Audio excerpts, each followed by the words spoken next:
Whole gang's here.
Yeah, 1 second.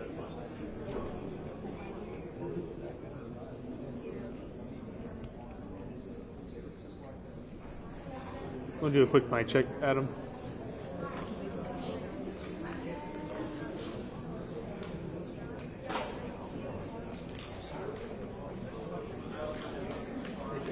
Okay. Are you seeing levels though? Okay. Hey. Let's sit off that.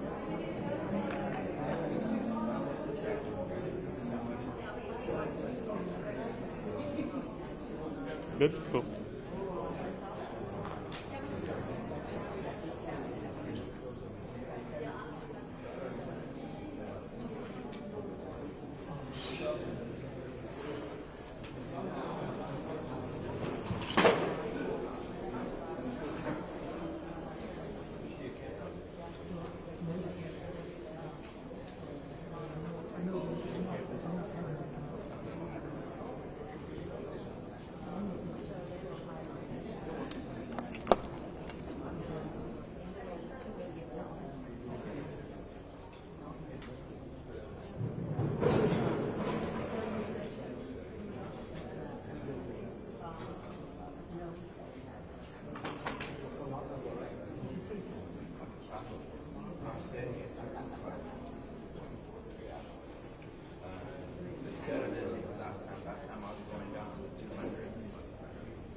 Hey, good morning, everyone. Good morning. Good morning.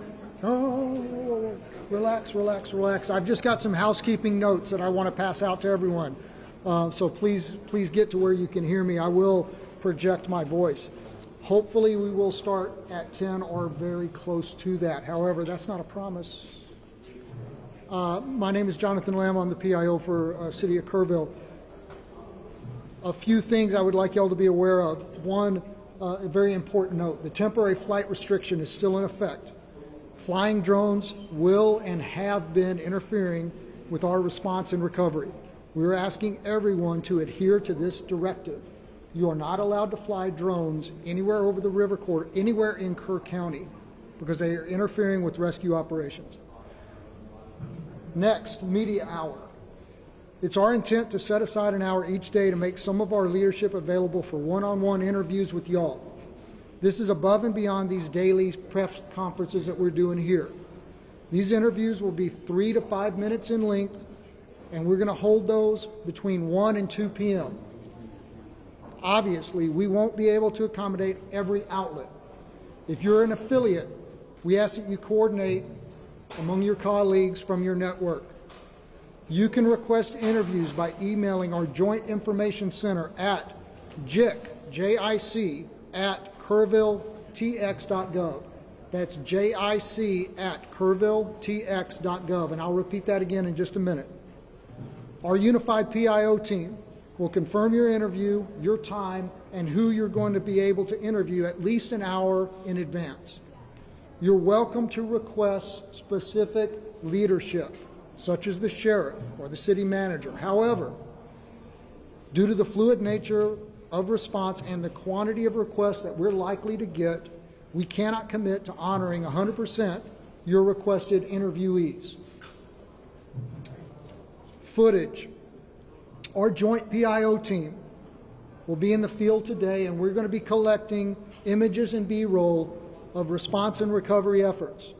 As soon as it can be made available, a link will be emailed from our JIC email address for you to download material for your own use. Contact information. If you signed in yesterday and provided us with your contact information, you should be part of our media list and should have received a confirmation email last night. If you did not get on that list and you want to be part of our media list, please email jic@kerrvilletx.gov. That is JIC@KERRVILLETX.gov. I'm going to try and find out about when we're expected to start. Hopefully it'll be shortly. Thank you all.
Y'all ready?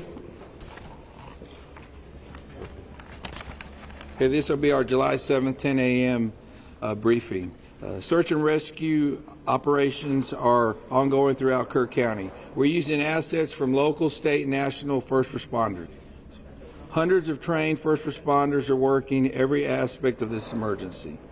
As of 8:30 this morning, we recovered 75 deceased bodies here in Kerr County, including 48 adults and 27 children.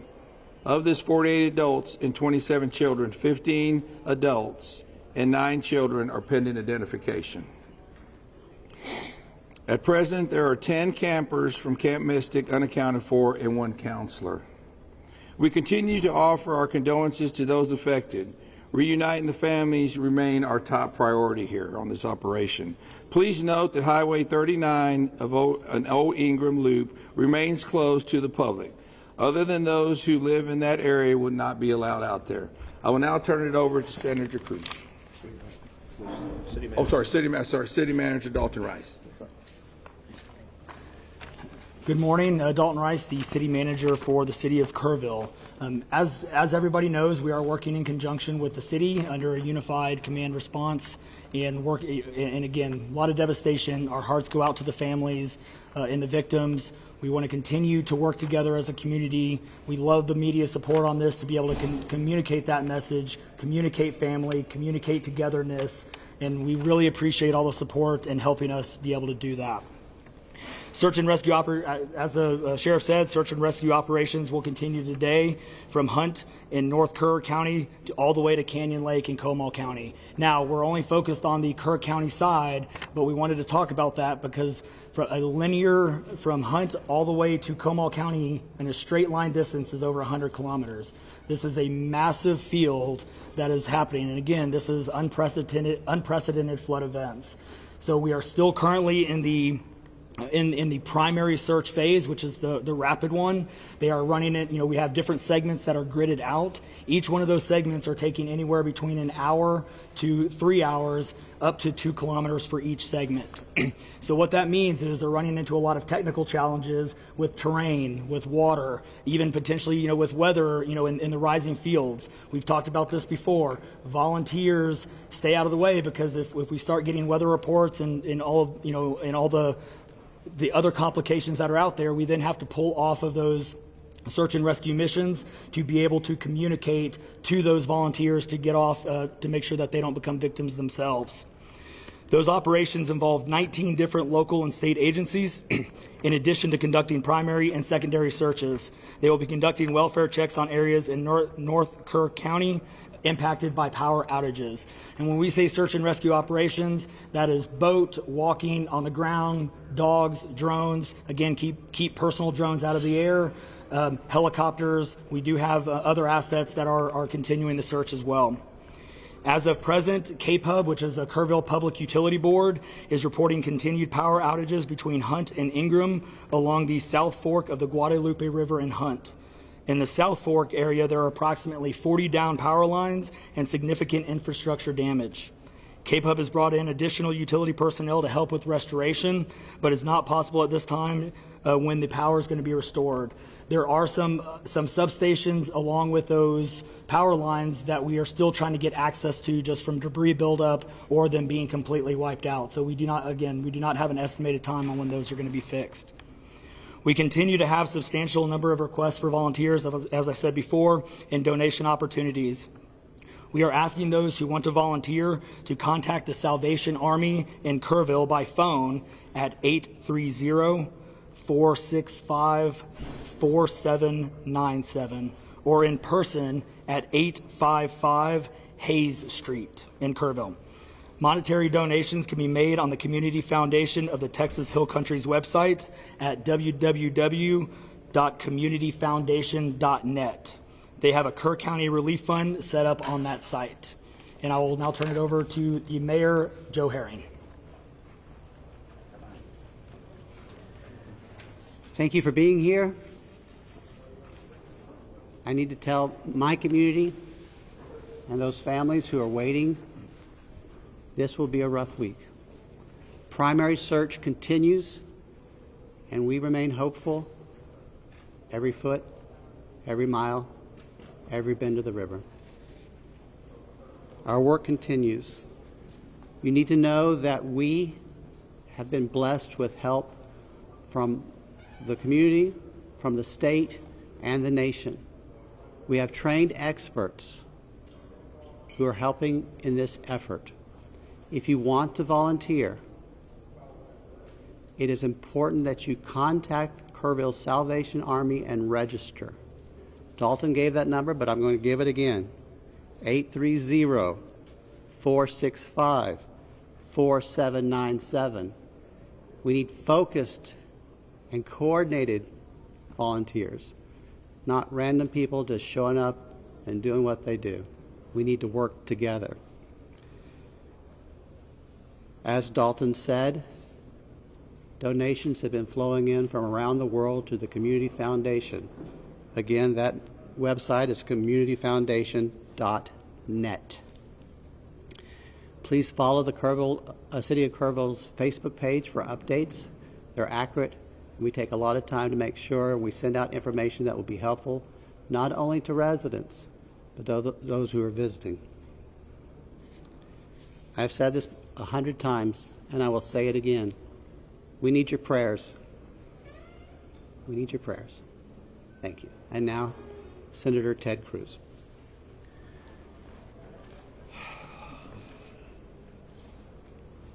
Texas is grieving right now. The pain, the shock of what has transpired these last few days has broken the heart of our state. As of yesterday, the confirmed death toll was 82, and those numbers are continuing to go up. The children, the little girls who were lost at Camp Mystic, that's every parent's nightmare. Every mom and dad. Last week, we were picking up our daughter from camp here in Hunt. Our girls have gone to camp here for a decade. The Hill Country is an incredible part of Texas, part of the country. The natural beauty here is incredible. The camps that have raised generations of little girls and little boys and instilled character and love and faith are extraordinary institutions. And I'll tell you, the pain in our state, and it's every part of the state. You've got Texans from all over the state who were here celebrating the 4th of July. A week ago, this was a time of great celebration. You're dropping your little girl off at camp, your little boy off at camp. You're celebrating Independence Day. You know that your child is going to be swimming and canoes and horseback riding and doing archery and making lifetime friends. And then suddenly it turns to tragedy. For the last several days, I've spoken to multiple parents, scared out of their mind. Do you know anything? Where is my daughter? There's still 10 girls and 1 counselor from Camp Mystic that are unaccounted for. And the pain and agony of not knowing your child's whereabouts, it's the worst thing imaginable. But I want to say, in the face of all of this, it is simultaneously inspiring. Every time there's a tragedy, every time there's a natural disaster in Texas, Texans come together. Texas is a big state. We've got 31 million people, and we have hurricanes, we have tornadoes, we have wildfires. Tragedies hit this state, natural disasters hit this state, and without fail, 100 out of 100 times when that happens, we see Texans coming together, helping each other, engaging in acts of heroism. There have been over 850 high water rescues since this flooding began. 850. You look at extraordinary stories of Eagle Scouts pulling campers out of harm's way. I was just hearing a story of one counselor whose head was right at the water holding up 2 mattresses with campers on those mattresses. That kind of courage, that kind of selflessness. And then there are the first responders. The local first responders, I want to thank every one of the first responders at the local level, at the city level, at the county level, at the state level, at the federal level. In the first few hours of this flood, I was on the phone with Governor Abbott, I was on the phone with Lieutenant Governor Dan Patrick, I was on the phone with Nim Kidd, the head of the Texas Department of Emergency Management, and then I called President Trump. I called President Trump. He was having dinner at the time. It was still early in what was transpiring. And I wanted him to know, I said, Mr. President, everything we're hearing right now, this appears to be bad, really bad. There may be a very significant loss of life unfolding right now in Texas. And I will tell you, the President said, Ted, anything Texas needs, the answer is yes. Whatever assets you need, whatever resources you need, yes, let us know, and we will provide everything. Within hours, we had helicopters, over a dozen helicopters in the air.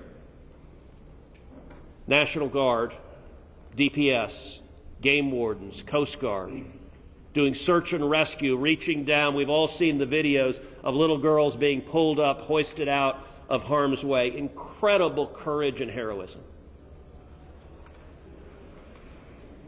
Search and rescue is the first stage, but the process of coming together and rebuilding is going to take longer. And I will say to all the grieving families, to all of those who've gotten the worst news imaginable, that your little girl, she's gone. I will say for many of us, those are friends and neighbors who've lost children. Got multiple kids who go to school with my girls.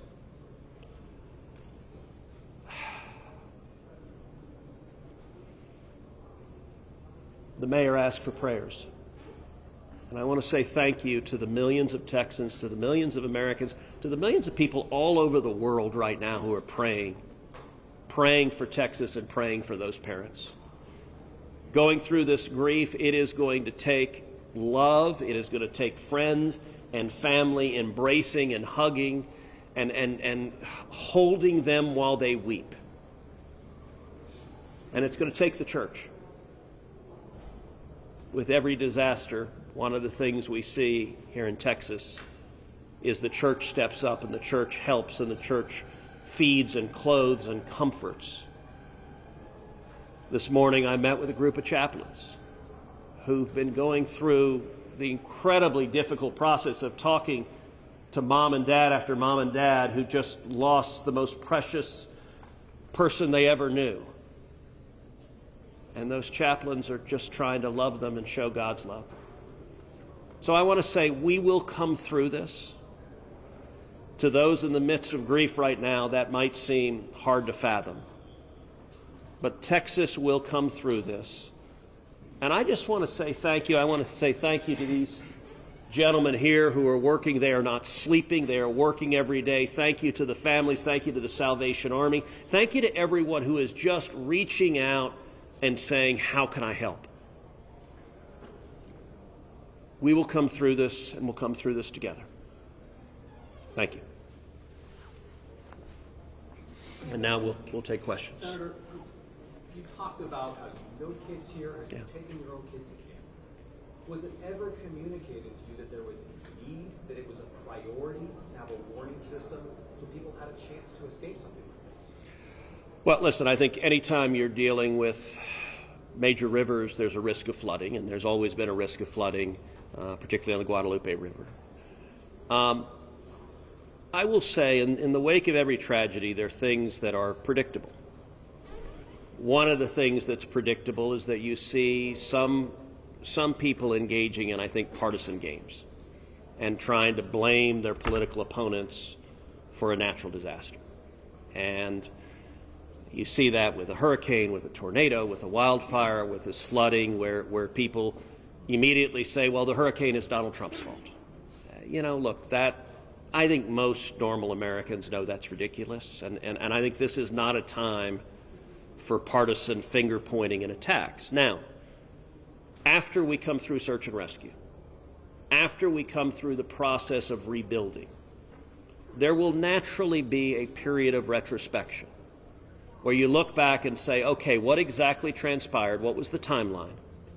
And what could have been done differently to prevent this loss of life? And that's a natural process. I think it should not happen in a bitter and partisan sense, but it should happen in a reasonable sense of saying, what lessons can we learn? And I will give an example. Houston's my hometown. If you live on the Gulf Coast, we get hurricanes. That's part of living on the Gulf Coast as hurricanes hit. And I do think Texas as a whole has learned over time how to deal more effectively with hurricanes. And so you look here, we know the National Weather Service put out an emergency warning just after 1 a.m. and a second emergency warning just after 4 a.m. Now, obviously, most people at 1 a.m. and 4 a.m. are asleep. And so I think we will have a reasonable conversation about, are there any ways to have earlier detection? And some of that, the limits of a flash flood, they're very difficult because they can arise so quickly. But everyone would agree in hindsight, if we could go back and do it again, we would evacuate particularly those in the most vulnerable areas, the young children in the cabins closest to the water. We would remove them and get them to higher ground if we could go back and do it again. Obviously, everyone would. The people in RVs by the river's edge. We know in disasters like this, RVs and mobile homes are particularly susceptible, whether a flood or a hurricane or a tornado, they're particularly susceptible to that. And so my hope is, in time, we will learn some lessons to implement to next time, and there will be another flood, there will be another disaster, but next time there's a flood, I hope we have in place processes to remove especially the most vulnerable from harm's way. But I think that's going to be a process that will take a careful examination of what happened and how can we implement processes better in the future to prevent this same loss of life. Senator, there were claims that the National Weather Service sent that first flash flood warning that should have alerted phones at 1:14 in the morning. But we have a federal public database maintained by PBS Warn, that says the first emergency alert wirelessly here in this area to Kerr County was not until after 9 a.m. That was more than 4 hours after the severe flooding had come to this area. Did you know that? Have you seen that? What's your response, knowing the state and cuts to the NWS in recent months by this administration? So I don't know the source for what you're saying. All of the public reporting I've seen is that there were 2 alerts that went out, one just after 1 a.m., one after 4 a.m. You know, I can tell you, I talked about the partisan finger pointing. I think there have been some eager to point at the National Weather Service and say cuts there led to a lack of warning. I think that's contradicted by the facts. And if you look at the facts in particular, number one, that these warnings went out hours before the flood became a true emergency level. But number two, the National Weather Service here, New Braunfels is where they were headquartered. They had additional manpower. In fact, they had 3 additional people working that night, anticipating that it was going to be a very dangerous weather situation. I also think it's worth noting that the National Weather Service Union, which has been very critical of the DOGE cuts, has publicly said that they don't believe that the reduction in staffing had any impact whatsoever on their ability to warn of this event. And so, look, I think it is reasonable over time to engage in a retrospective and say at every level what could have been done better, because all of us would want to prevent this horrific loss of life. But I think just immediately trying to use it for either side to attack their political opponents, I think that's cynical and not the right approach, particularly at a time when we're dealing with a crisis and we're dealing with grief. But does this make you question whether there should be cuts at the National Weather Service and FEMA? I know you've been supportive of FEMA. Look, I am very supportive of FEMA. I'm very supportive of the National Weather Service. They both perform essential roles, and I think it is critical at every federal agency, particularly when you're dealing with public safety, that we make sure that critical roles are maintained. That's a longer and broader discussion, but as I said, everything from the public evidence indicates that was not a contributing factor to what occurred here. I want to get Dalton in just to talk about that and the National Weather Service alerts, because there were escalating forecasts throughout the day from the National Weather Service. What did the emergency managers of the county and other local officials do with that information, starting at 1:15 and onward, where you had the dire river forecast at 6:30? Were emergency managers doing anything to put these processes in place to warn people on the river? So overall, we were preparing for the July 4th, weekend. So we had National EMR on site. We were, basically stood up kind of a incident command post, if you will, to prepare for that event. So everybody was kind of up looking at weather. We looked at the weather before. When you looked at the National Weather Service, flood map, it spanned all the way from the west side of Texas, with Kerr County kind of being in that upper northeast corner of it. And so everybody, including the National Weather Service, was looking at where's the rain going to hit. We know it's somewhere in here, but with rain, especially when you're dealing with terrain, you got to figure out. Sometimes you don't know until it falls. So once it starts falling, then you got to figure out, okay, how's the watershed going to do this? How's the science going to work? And when you had that north and south fork that we had talked about before, it all converged into one. We do know that a lot of the camps were looking at this just as much as everybody was.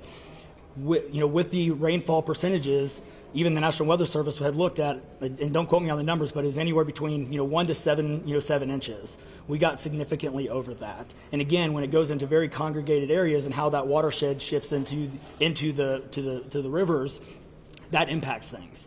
And so the camps, obviously, we've heard stories where campers were getting up. They were up at 3:30 in the morning. They were trying to move to higher ground.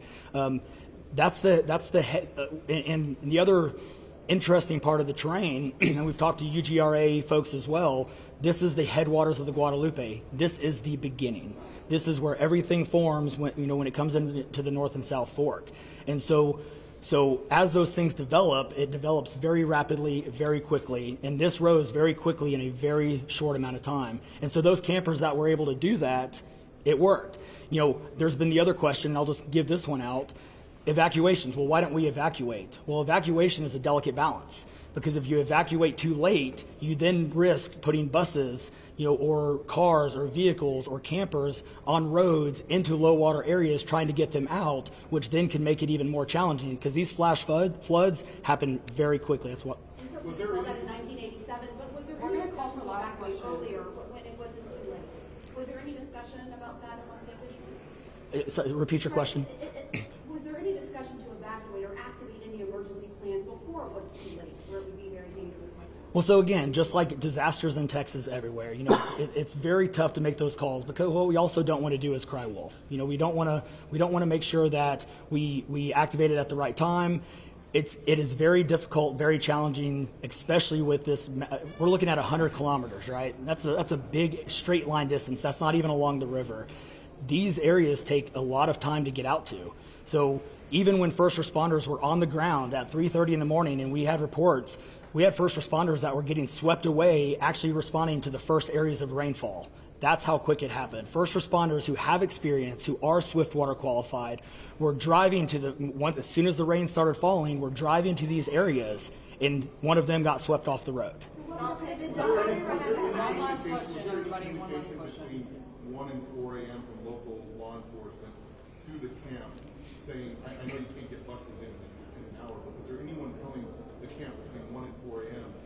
you need to get the girls to higher ground? At the very least, you think they have to walk up there in the rain, as many of them actually ended up doing. Was there any communication from local law enforcement to anyone at that camp between 1 and 4 a.m.? That I don't know off the top of my head. What I do know, though, is there's 55,000 people in Kerr County. Kerr County is a massive, massive area. From here to those camps is 45 minutes on a good day. And so, obviously one of the big challenges that we have, even when you have cell service, a lot of those areas don't even have cell service. Radio communications towers, radio towers within the hill country becomes very challenging. So there's a lot of areas, especially when weather comes in, where cellular towers are down or you already have bad service. So there's a lot of factors that play and a lot of variables in there on communication that, again, I think as we work through this process, we know everybody has a lot of questions regarding what are the next steps and what's next. And I think all of these things, these are all great questions.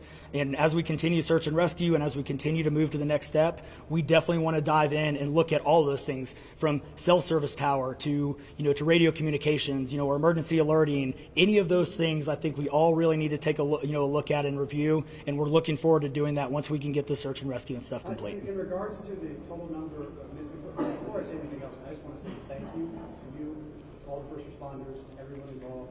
We've been praying. Thank you. We've been praying. The media's been praying. Thank you guys for doing that. I've got two questions. One for you, trying to get an accurate count on number of missing. I know you can't. I know we don't know we don't know what we don't know. Yes. But do we know a rough idea on total estimates that we're still missing overall throughout the county? And then one other follow-up. This may be for Senator Cruz. A lot of speculations being made about this being somehow man involved with the weather modification, with some of the rainmaker technology, working with farmland. Do you think any of that, is there going to be any investigations into that, or can you communicate anything on that? Let me answer your first question. I'm definitely turning that second one over to him. So On the first question, with missing persons, so obviously we have the knowns, the Camp Mystic kids, which is the numbers coming down as the sheriff has stated, and then we have the unknowns. But we don't know what we don't know. We actually have a 5 hotline line. It fluctuates between 3 and 5, but we're working on it. We get calls 24 hours, 7 days a week. We haven't hit the weeks yet, but we're still taking in calls.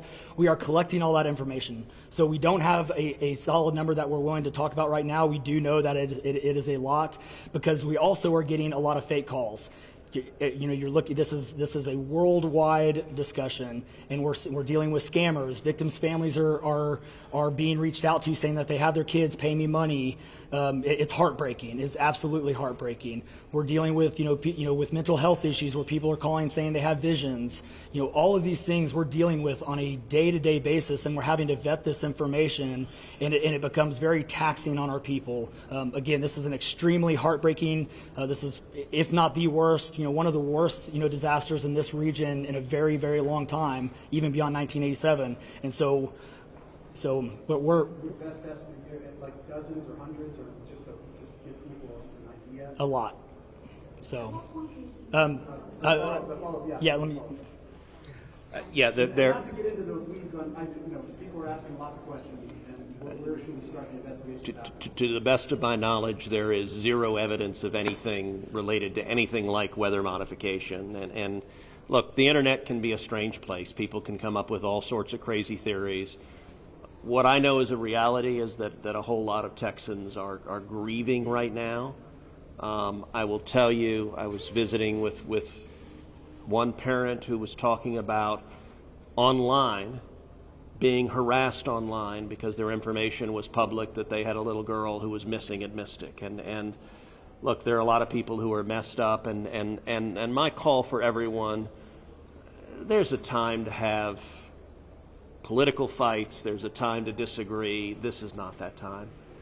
This is a time just to reach out, support each other, go volunteer at the Salvation Army, give them money, go volunteer at your church, you know what I did when this happened? Just go hug your kids. Because I got to tell you, I hugged my girls with tears in my eyes, because every one of us who's a parent, there but for the grace of God go I.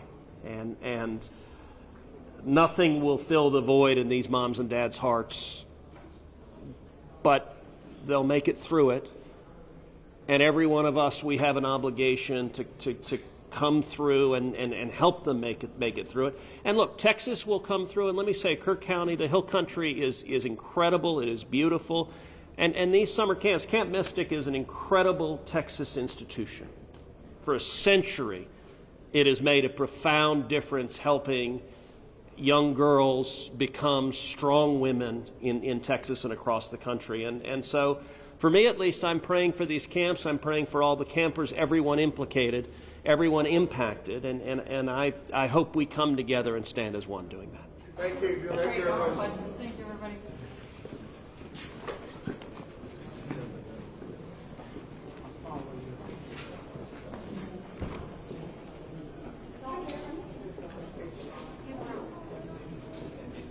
Hey, good morning, folks.